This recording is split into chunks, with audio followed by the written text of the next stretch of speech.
Hey guys, Latonya here. I want to talk about inspections today, and there's a few different types of inspections, so I just want to make you guys aware. So there's the common home inspection that I think a lot of people are most familiar with, and that's where you and your inspector are going to come in. He's going to look at everything from the roof down to the basement, give you a report of anything that would be a red flag, a leaking roof, a crack in the foundation, that type of stuff. But there's also other tests that you can get added on that are also very important. So one is a radon test.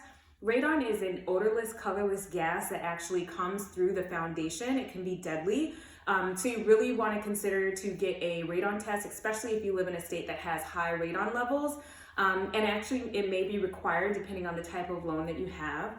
Another test that's really common is a termite test. Again, especially if you live in an area that has a huge termite problem, or if you have, a lot of wood type structures. So you really want to make sure that you consider a termite test. Other common tests are, for example, depending on the house you have, it may have its own separate water system, it may have a well system, so you want to get that water tested. You may want to get a lead-based paint test, and that's just depending on when the home was built and if the paint that they use still is lead-based paint, especially if you have children, they kind of can scrape the paint off the wall, so it could just be dangerous. That's getting less and less, of course, as houses are updated, but again, depending on the type of home that you have. Another test, mold.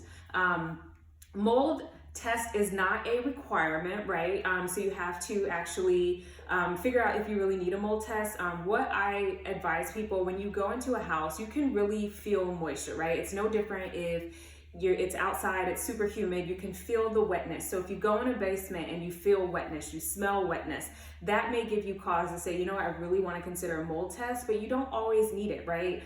The other thing to think about it, are you in a flood area? Have there been really bad storms, right? Because if water gets into a home, it sticks around, that's what causes mold. So just consider it.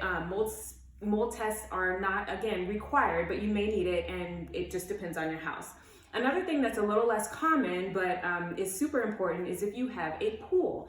A pool is usually not covered in a general inspection, so you're going to need to get a person that is specialized in inspecting pools for the same reasons. If there's a crack in the foundation of your pool, if there's leaks, the last thing you want to do is think you're going to get ready and jump in your pool and have all these costly problems. So those are just a few reasons of why to get the different tests, and you can elect in or out of all those tests. And then costs will vary just depending on what your inspector charges, but I just want to make you guys aware of all the different tests that are available. All right, thanks guys.